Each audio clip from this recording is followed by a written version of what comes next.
Aquesta és la Jennifer, una atleta que estudia enginyeria a la Universitat de l'MIT.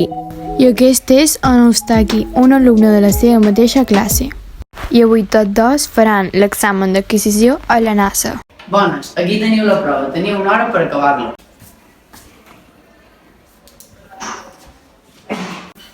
Una pregunta, és molt difícil?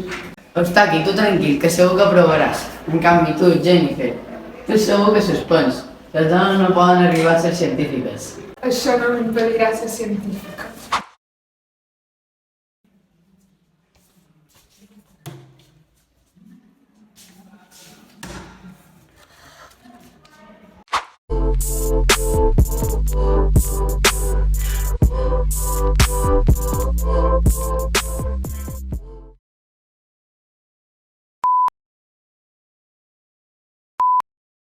En conclusió, no cal jutjar l'intel·lecte d'una persona pel seu gènere ni infravalorar-la per ser dona.